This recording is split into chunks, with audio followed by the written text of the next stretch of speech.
May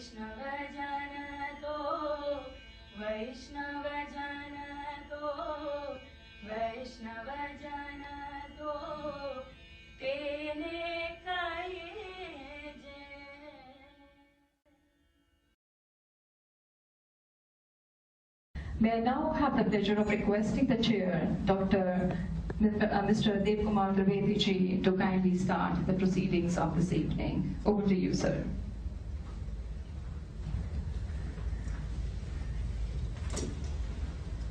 Good evening and welcome to this celebration of over 600 years of Adi Kavi Narsinh Mehta. This celebration has been organized by the Poetry Society, whose president Dr. College is here with us, and the India International Centre. The gathering consists of connoisseurs of poetry, creative artists of poetry, lovers of poetry, and I don't want people to be very far away as far as possible. Please come close. Come close. Don't leave some empty chairs for you. Come over here. Come close. Yes.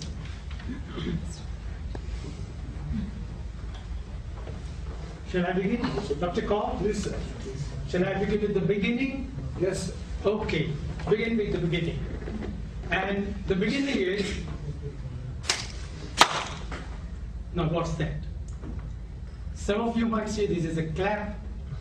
Some people say it's a kind of making a steeple of some kind of namaste or something. Some people say it is a kind of greeting, celebration, whatever. Say this is Shabda.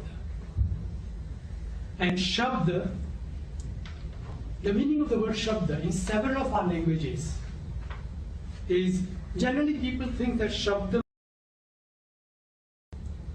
word. But check any dictionary, the original meaning of the word Shabda is sound. Sound. Those who know a bit of Gujarati know the Vage Chere Vagere Van Ravan Murli Vage Che. And no Shabda Gaganama Gaje.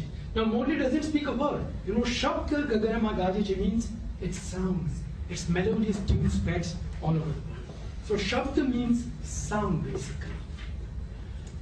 And this that I said here is a small reflection of the very original sound. The very first sound, some people call it the Big Bang, some people call it the celestial boom, call it condensed matter exploring, some call it pure consciousness manifesting itself. There are all kinds of descriptions. And these descriptions are sometimes reduced to a symbol. For example, the word Om is an onomatopoeic, acoustic resonance of the original sound. Cut out the theological dimension of Om and all that, but it's just an acoustic resonance of the original celestial boom, the Big Bang. Now, different cosmologies in different belief systems, they refer to the origin of the universe. And in the Brihadaranyaka Upanishad, the description goes, Ekaki na ramate. That primal soul didn't like to stay all alone by itself. Ekaki. So it manifested itself into various forms, species, lives, and all that. Ekaki na ramate. That was Brihadaranyaka Upanishad. The Rig Veda also says, Ekam Sat Vipraha Bahudha Vadanti. Though the original source, the substratum, in physics it might be called the quantum state, is one, it is expressed in many, many, many different ways. Now that Big Bang, instead of Om, it could have been given any other sound representation, dream, tanana, clown, cling, anything whatsoever. But Om stands for the original sound by itself. And the impact of sound, original sound, over the years, it developed into, in course of time, words, languages, different languages. So we started with Shabda, and I would like to mention an invocation of Shabda. The impact of Shabda all over is Uttamam Nara Shabdena. This is Shabda Upanishad. Shabda Upanishad. Uttamam Nara Shabdena Shivam Shubham Shisht Shabdena. Look at the various forms of Shabda. Shivam Shubham Shisht Shabdena. Satyam Shobhidam Shabdena. And Gajanana Namana Sharada Stavana Shabdena. Shuchi Shabdena. Shastra Shabdena. Shastra Shabdena. Yuddha Shabdena. And Buddha Prabhuddha Shabdena. Shrimai Shanti Shabdena. And Sharanye Shabdaya Shabdena. That is the impact of Shabda. Now, these all invocations, impact of Shabda, evolution of sound, and then we realize that in course of time what happens is that the sound, when we start communicating with each other by gestures or by signs or by eyes, whatever it is, it's basic communication. That basic communication is just a kind of fingerprint of civilization. Civilization begins with communication. Then we have the language and literature. And with language and literature comes the imprint of culture. And in all these languages, again, it is poetry which is unique because each poet has a unique expression. So if the first is communication is a fingerprint, literary language is the imprint, poetry by itself is a autograph of a creative individual. Such creative individual in the language of Gujarati, the first distinct, discernible imprint, Narsinh Mehta. That's why he's called Adi Kavi. Although there are many poets thereafter, in the same tradition we have later on beautiful Bhakta Kavis. All over the country also we had Surdas and Meera and Kabir and Namdev and so many others. In this tradition also, in Gujarati itself, we had later on Premanand, Dayaram, a number of them. But the Adi Kavi, the first Kavi, is Narsinh Mehta. We start with some of the basic facts. I don't claim to be a research scholar who has gone through many original research scripts and all that. But to give just a few basic facts. In 1410, there are two versions. Another is 1440 in one of these 2 years. Let's say 1440, because we are celebrating 600 years. In a village called Talaja, near Bhavnagar, Narsinh Mehta was born. Talaja is known for some of its, even today it's known for some of its Buddhist caves. But that's where Narsinh Mehta was born.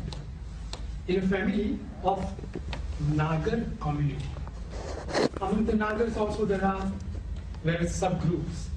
He belonged to the group which is called Vad Nagra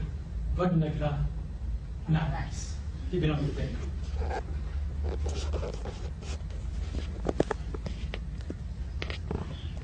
he went to school, as it was those days. There is no record whatsoever that he acquired any high qualification from Takshashila or Nalanda or some such famous university. There is also no record whether he was an MPhil holder or PhD holder or B.Lit holder, nothing of the sort. But he was brought up and born as an ordinary person, grew up, and then, like many young people, he would loaf around, move around. He started staying with his elder brother in Karaja. While staying with them, again, he hardly did much of work, didn't earn much. And one day when he came back after loafing around and all that, then his Babi, the sister-in-law, was sitting there and he asked for a glass of water. He said, Babi, give us a glass of water. And the Babi was very angry and she taunted him. She insulted him and said, you good for nothing, you go out and do this. Don't turn a pie and lord over me. At the end of the day, you come here, sit before me and ask for a glass of water. Don't you have any sense of shame? Narsinh Mehta felt insulted. He felt hurt. He said, like Bhakta Dhruva, I must do something unique and accomplish something by tapasya. He left home, went out to a temple of Shiva. Shiva is the community deity of Nagars. So he went to a temple of Shiva and for 7 days mortified himself. No food, no drink. And after all that tapasya, at the end of it all, Lord Shiva was pleased with him. He appeared before him and said, and now I come back to the theme. The theme of the series, as Dr. Kaul informed me, is celebrating legendary poets of India. So I marked the word legendary. So now I'm not going to speak much about his, because I thought this is going to be a very mixed group in which all people don't understand Gujarati. So I had to speak in English by and large. And so I said, instead of going to the subtle and nuances of his poetry and appreciation and ras darshan and all that, I would stick to the legendary aspects. So what are the legends about Narsinh Mehta? Legends are those which come down from time to time. People believe them. At first sight, it may not appeal to your sense of rationality. This cannot happen. But at the same time, the legends also have some kind of correlation to the track record. If somebody says suddenly that there is a legend that Hitler started charity work for all the orphans all over the world, that legend will not circulate because it's not consistent with its track record. But the legends about Narsinh Mehta are. So the first legend, I would only speak about the legends here. The first legend is, he went to the temple, Lord Shiva was pleased, appeared before him and said, what do you want from me? He said, I only want one vardhan. I am a devotee of Krishna and I want to see Krishna's Ras Leela in Dwarka. Tathastu. And he was taken to Dwarka and he saw the Ras Leela, Krishna, Radha and all the gopis playing together. Legend also says that he was so enraptured and he was so deeply engrossed that he was holding a mashal in his hand and the mashal went on burning his hand and he didn't even realize that. And but for the fact that Shivji at the end of it all cured him, he was not together.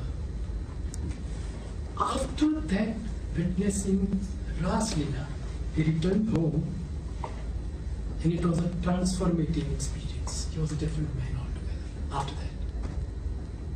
He went to his Bhabhi and said, Bhabhi, thank you so much.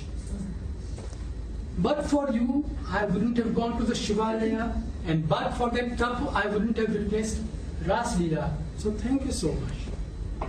So the first legend is about his Ras Leela, his tapasya. He returned, a transformed man. He himself became a kind of devotee, intoxicated with bhakti towards Krishna.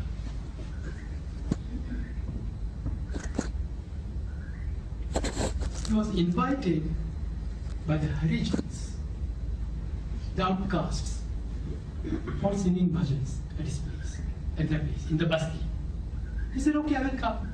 When this was known to the fraternity that he belonged to, incidentally, the caste system then too was strong, as even today in the country it prevails. It was strong, so the members of the community, they said, look here, this is bad, you are violating the code of Chaturvarna, and therefore we don't approve of it. He said, nothing doing. I am good, and I am going to sing bhajans in the Harijan Basti. When he went there, sang there, and returned, people ostracized him. He said, okay, if that's the way, I don't mind it. And he sang, Evare, Ame Evare, Tame Kocho Vari, Tevare, Evare,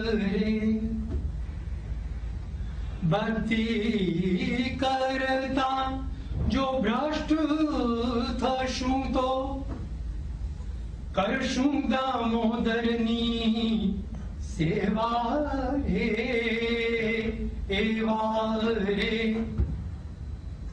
To put it in the language of Delhi University student, I'm like that only. I'm like that only. I can't help it. I'm going to anybody who is a Vaishnava in the sense that he loves Lord Krishna and wants to sit with me and sing. With all those Harijan, I'll be sitting and singing. Incidentally, the word Harijan, often used by Gandhiji, it came into wide circulation from Gandhiji's times about the oppressed and the suppressed and the outcast. That Harijan word was first used by Narsinh Mehta. Harijan. So the second one, he said, Evare Amoiva. That's how I am. The next legend is about. I just request yes. him to explain. Hey, Brashta Thaye. Yeah, in English. For others. Yes. Bhakti karta jo brashta thashunto. If by devotion, if you think that I have tarred myself and sullied myself, well, it is my way of serving Damodar, serving Lord. Bhakti karta jo brashta thashunto, karshu Damodar. Next legend is about the custom those days was that pilgrims went from one city to another, by and large walking. So some pilgrims had come to Junagadh, and from Junagadh they wanted to proceed further to Dwarka. Now Dwarka was quite at some distance, and the custom those days was that people didn't carry much of cash with them because there was the danger of being robbed and robbed, and people didn't want to be robbed. So one eminent trader of one city would collect the money from the pilgrims, and he would write a hundi, a kind of promissory note, on another eminent trader, Vyopari, of another city. So they wanted to search for somebody, some rich person in Junagadh who could write a hundi. They didn't find one. So they asked some of these members of his community, and they wanted to tease Narsinh Mehta. Narsinh Mehta was an ordinary poor man. But they told the pilgrims that Narsinh Mehta is a very rich person and he can write a hundi. So they went to Narsinh Mehta and they said, no, we have full faith in you and you write hundi. He said, but everybody has said that you are the rich man. So he collected 700 rupees from the pilgrims, which was the custom, kept it with him, and wrote a hundi to Sheikh Shamal Shah of Dwarka. And the pilgrims traveled all the way without money, because they had the hundi with them, promissory note. They went to Dwarka and searched for Sheikh Shamal Shah. And lo and behold, there was a sheikh with silken clothing and pagadi on his head and walking with a stick in his hand, a very respectable kind of dress in those days. And he said, oh my friend, Narsinh Mehta has sent you all. He saw the hundi and gave 700 rupees to the pilgrims for local spending. The legend says that obviously there is no Sheikh Shamal Shah in Dwarka, but there must have been somebody or the other. And Narsinh says it was none other than my Lord Krishna himself, who turned up at Sheikh Shamal Shah and he honored my hundi. And there are all kinds of songs about this, great celebration about this. Mari hundi swikar jo maharajari Shamala giridhari. These are the songs and bhajans which many of you must have heard down the ages in your own home, among friends, at social functions, celebrations around Navratri.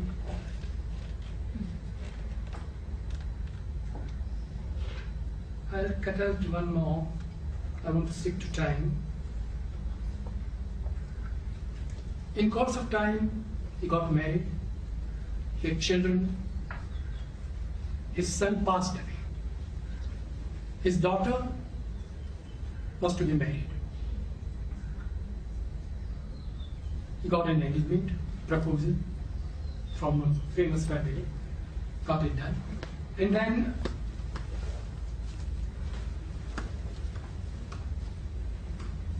as was the custom those days, a mameru, that is customary gift hampers to be given on a certain festival occasion, that was to be prepared. So he went to the in-laws of his daughter, and there, to welcome him, I don't know, you call them Sandhi in Hindi, Vevai in Gujarati. English doesn't have a counterpart. English is a very poor language in many areas, and I can say from Hindi, even from Gujarati, that there are no parallel words for that in English language. So the Vevais, the Sandhis, perhaps they would use their own co-in-laws, they call them. So the co-in-laws, they gave him boiling water for bathing. And he was taunted and he was told that, well, we have heard that you have all kinds of powers and you can bring rains. So Narsinh Mehta, as usual, invoked his Lord Krishna and started singing Malhar.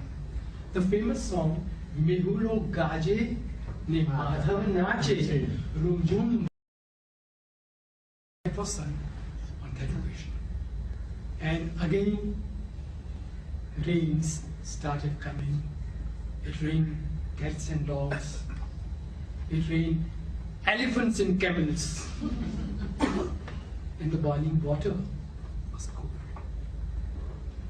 Next, the same Sandhan, she had to give a list of many gifts to be provided on the festive occasion of Mameru. And she gave a list, long list, in which at the end of, she said, we must have 2 stones also. And the legend goes that Lord Krishna supplied the whole chain, the whole thing of gifts, and hampers after hampers came. At the end, in the last hamper, there were 2 big golden stones full of gold. This too was provided by Lord Krishna. These are the legends believed down the ages. Narsinh Mehta. Yes. Or Narsinh Mehta. Yes. Narsinh Mehta. There are many things about that. Lastly, the Chula dynasty ruled those days, and Ra Mandalik was the ruler. Now, Narsinh Mehta, always short of money, went to a trader, wanted to take some loan, took some money, and in turn he pawned Rag Kedar. He was known for singing Rag Kedar, very reputed for it. He couldn't pawn anything else, so he said, okay, till I pay you back the amount, I will not sing Rag Kedar anyway. So he pawned Rag Kedar and took some money. Now, Ra Mandalik, the ruler, he wanted to hear Kedar. And he called Narsinh and said, you sing Kedar? He said, no, I have given my word. I have given my shabd.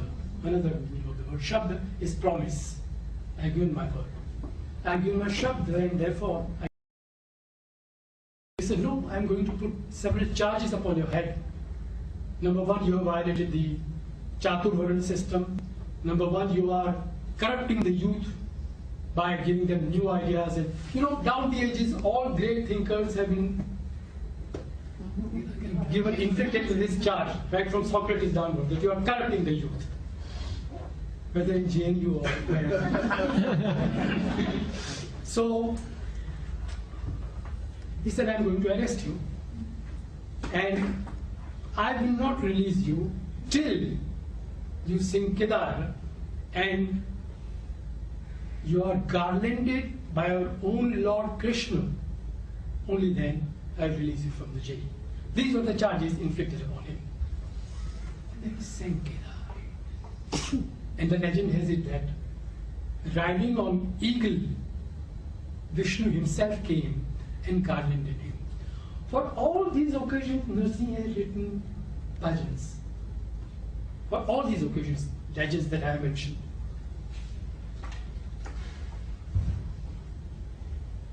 I go by the watch and by the mirror.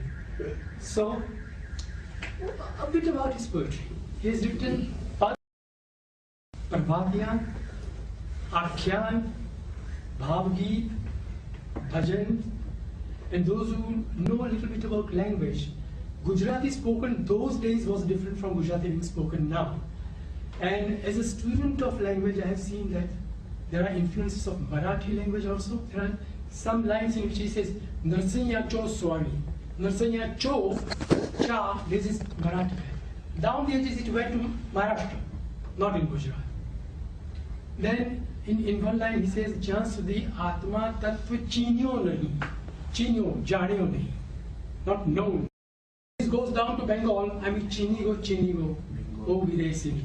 Chin goes to Bengal, Cho goes to Maharashtra. So you see how these languages, those days, they are not so different, they had interaction, interspersed. Then, he was also a great musician. He himself writes about Kartal. He sang Akhyans with Kartal. He writes about Pakhavaj. Surprisingly, he also wrote Rabab. So, flute, Rabab, Pakhavaj, Kartal, and was knowledgeable about music. He sang beautifully Vasant, Kedar, Mallar, Gaudsarang, Malav, Godi. In fact, those who are familiar with the Akhyan tradition of Gujarat know that whether it was Dayaram or Premanand, they always sang. And before the beginning of the Akhyan, they wrote that this particular pad is in this particular rag. So he knew a lot about music also.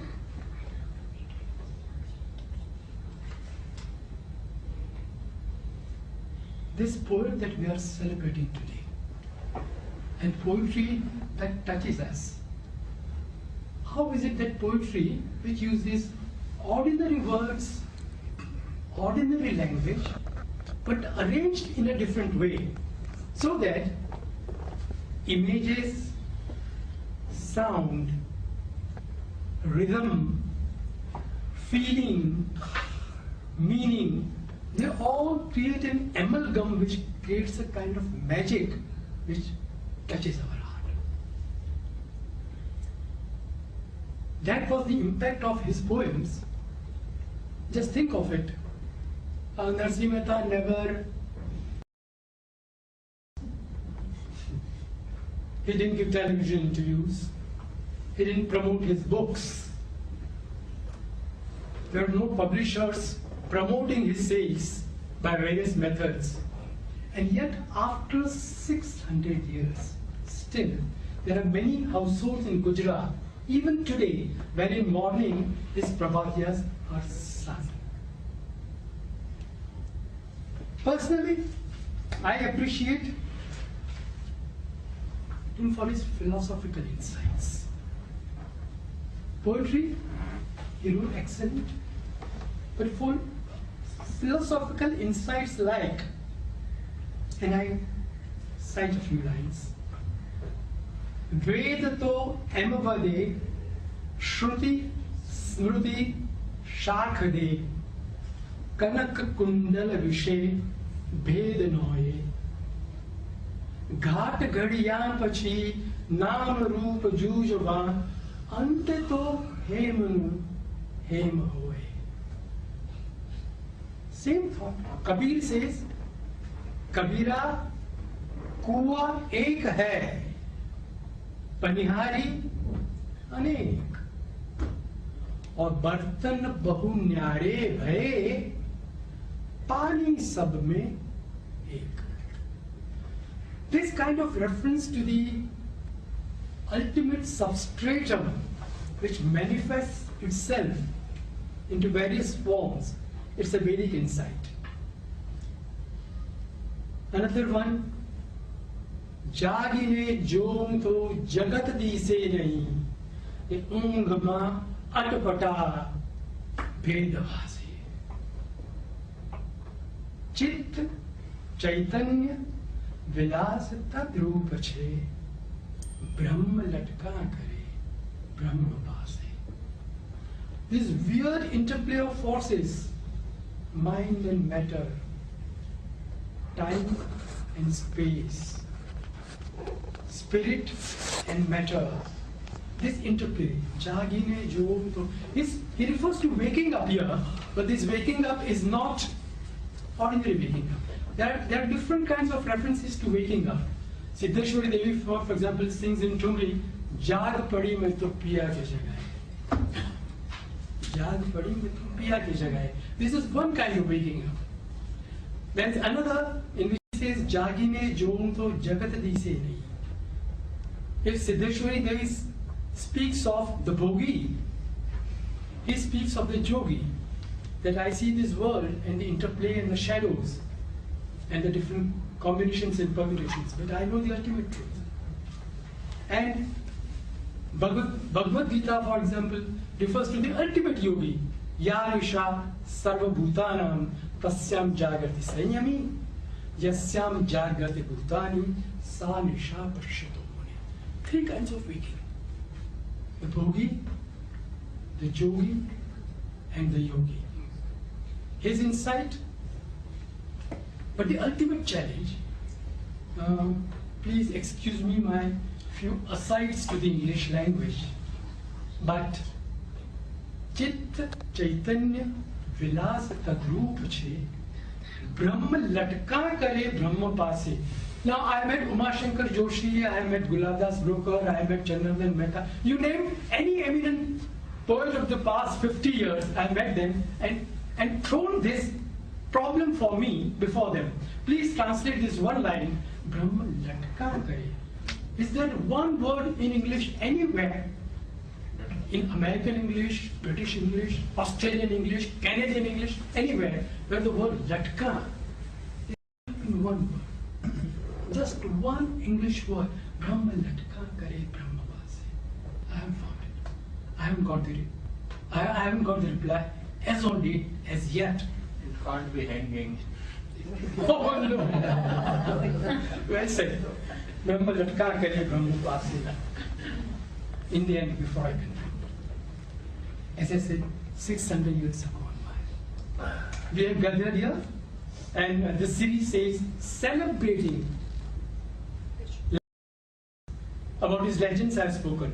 About celebration, how do we celebrate? If there's a birthday, we say 3 cheers for so and so, or sing some songs and all that. But here, I thought if we want to appreciate Narsinh Mehta, he doesn't understand the language 3 cheers or happy birthday or some such thing, but he understands the language of shabd. Shabd that I mentioned in the beginning, that sound. And because Narsinh Mehta sits in the heart of most of us here, what is the best way to appreciate him? And what's the best way to celebrate him? I would say it is shabd. Shabd. Join me. Shabd. Shabd. Shabd. Shabd. Thank you. Shabd. Very good.